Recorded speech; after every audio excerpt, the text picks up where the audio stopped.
বিসমিল্লাহির রহমানির রহিম। প্রিয় দেশবাসী, আসসালামু আলাইকুম। আপনারা জানেন যে দেশে একটা ক্রান্তিকাল চলছে। আমি সমস্ত রাজনৈতিক দলের নেতৃবৃন্দকে এখানে আমন্ত্রণ করেছিলাম। ওনারা এখানে এসেছেন। আমরা একটা সুন্দর আলোচনা করেছি।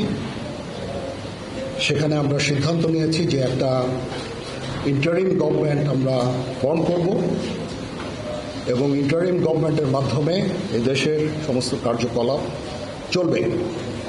আমরা এখন মহামান্য রাষ্ট্রপতির কাছে যাব যে এই ইন্টারিম গভর্নমেন্ট ফর্মের ব্যাপারে ওনার সাথে আলোচনা করে আমরা একটা ইন্টারিম গভর্নমেন্ট ফর্ম করে দেশ পরিচালনা করব। আমি আপনাদের কথা দিচ্ছি, সমস্ত হত্যা, সমস্ত অন্যায়ের বিচার আমরা করব। আপনারা সেনাবাহিনীর প্রতি আস্থা রাখেন, সশস্ত্র বাহিনীর প্রতি আস্থা রাখেন। আমি সমস্ত দায়িত্ব নিচ্ছি, আপনাদের জানমাল, এবং আপনাদেরকে আমি কথা দিচ্ছি যে আপনারা আশাহত হবেন না। ইনশাল্লাহ আপনাদের যত দাবি আছে সেই দাবিগুলো আমরা পূরণ করব এবং দেশে একটা শান্তি শৃঙ্খলা ফিরিয়ে নিয়ে আসব। আপনারা আমার সাথে সহযোগিতা করেন।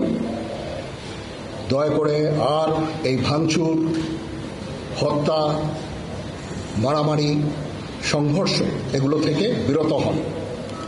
আমি নিশ্চিত যে আপনারা যদি আমার কথা মতো চলেন, আমাদের সাথে যদি একসাথে যদি কাজ করি আমরা, নিঃসন্দেহে আমরা একটা সুন্দর পরিণতির দিকে আমরা অগ্রসর হতে পারব। আপনারা দয়া করে আমাকে সাহায্য করেন। মারামারি করে এই সংঘাতের মাধ্যমে আমরা আর কিছু অ্যাচিভ করতে পারবো না, আর কিছু আমরা পাবো না।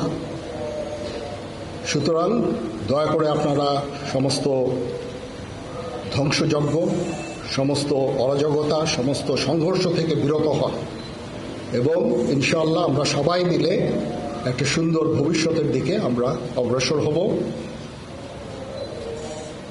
প্রতিটা হত্যার বিচার করা হবে, প্রতিটা অন্যায়ের বিচার হবে। আমরা আজকে সুন্দরভাবে কথা বলেছি। সমস্ত দলের প্রধান দলের নেতারা এখানে উপস্থিত ছিলেন।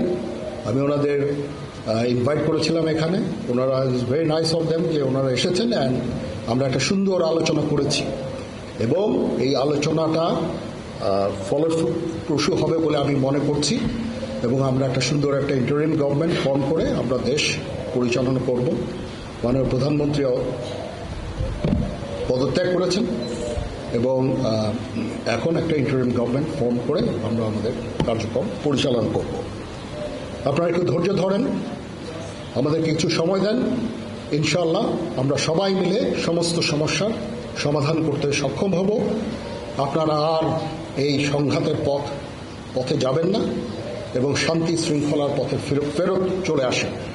আমাদের দেশের অনেক ক্ষতি হচ্ছে, অর্থ সম্পদের ক্ষতি হচ্ছে, জানের লোকজন মারা যাচ্ছে।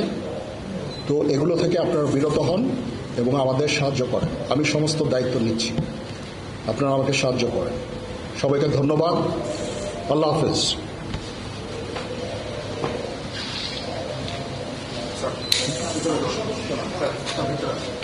আপনারা কি কোনো প্রশ্ন করতে চান?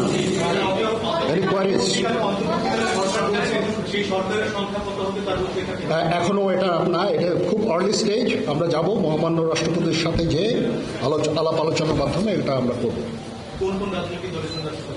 আজকে এখানে জামাতের আমির ছিলেন, আমাদের বিএনপির শীর্ষস্থানীয় নেতৃবৃন্দ এখানে ছিলেন, জাতীয় পার্টির নেতৃস্থানীয় নেতৃবৃন্দ এখানে ছিলেন এবং সুশীল সমাজ এবং এখানে ডক্টর আসিফ নজরুল উনি নিজেও ছিলেন এখানে এবং উনি আমার সামনেই উনি সমস্ত ছাত্রদেরকে একটা সুন্দর বার্তাও দিয়েছেন এবং আমি আশা করি যে ছাত্ররা সেই বার্তা শুনে, ওনার কথা ওনাকে সবাই শ্রদ্ধা করে, ছাত্ররা শ্রদ্ধা করে, ওনার এই বার্তা শুনে তারা এই পরিস্থিতি নিয়ন্ত্রণে নিয়ে চলে আসবে এবং আমরা একটা সুন্দর একটা পরিস্থিতির দিকে আমরা এগিয়ে যাব ইনশাআল্লাহ। এখানে আওয়ামী লীগের কেউ ছিল না, আওয়ামী লীগের কেউ ছিল না। হ্যাঁ, আজকেই, বিকজ আমাদের এই সময় নাই, এটা একটা বিশেষ একটা পরিস্থিতি। আমরা আজকেই যে এই পরিস্থিতি, এটা একটা আমরা একটা নিয়ন্ত্রণ নিয়ে আসবো। সেনাবাহিনী শান্তি শৃঙ্খলা বজায় রাখার কাজ চালিয়ে যাবে এবং আপনাদের সবার দায়িত্ব, ছাত্রদের দায়িত্ব, রাজনৈতিক নেতৃবৃন্দ এবং রাজনৈতিক কর্মীদের দায়িত্ব হচ্ছে সেনাবাহিনীকে সাহায্য করা এবং আপনারা মিডিয়ার মাধ্যমে আমাদেরকে এই যে একটু আমাদের সাহায্য করেন। সুতরাং আমরা তাহলে এই পরিস্থিতি নিয়ন্ত্রণ সহজেই নিয়ে আসতে পারব। না, যদি জিনিসটা শান্ত হয়ে যায় তাহলে আর কারফিউর কোনো প্রয়োজন নাই, কোনো জরুরি অবস্থার প্রয়োজন নাই, কোনো কারফিউর প্রয়োজন নাই, কোনো গোলাগুলির প্রয়োজন নাই। আমি আদেশ দিয়ে দিয়েছি, সেনাবাহিনী কোনো গোলাগুলি করবে না, পুলিশ কোনো গোলাগুলি করবে না। আমি আশা করছি যে আমার এই বক্তব্যের পরে পরিস্থিতি উন্নতি হবে, আমরা একটা সুন্দর পরিবেশের দিকে যাচ্ছি।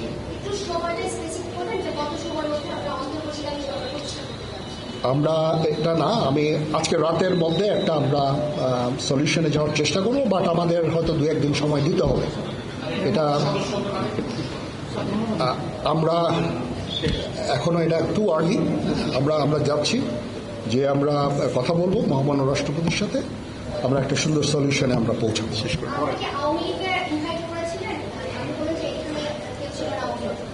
পরিস্থিতি ছিল খুব কম, সময় খুব কম ছিল।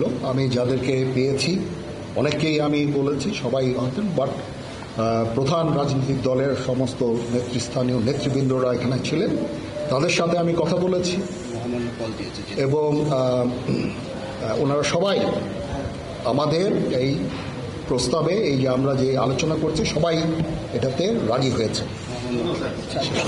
এখানে মমিনুল হক সাহেব ছিলেন, এখানে জামাতের আমির ছিলেন, জুনায়েদ সাকি উনি ছিলেন, তারপরে ডক্টর আসিফ নজরুল ছিলেন। আমরা সবাই মিলে এবং সবাই আমরা এটাতে একমত পোষণ করেছি। এখন ছাত্রদের কাজ হচ্ছে যে শান্ত হওয়া এবং আমাদেরকে সাহায্য করা।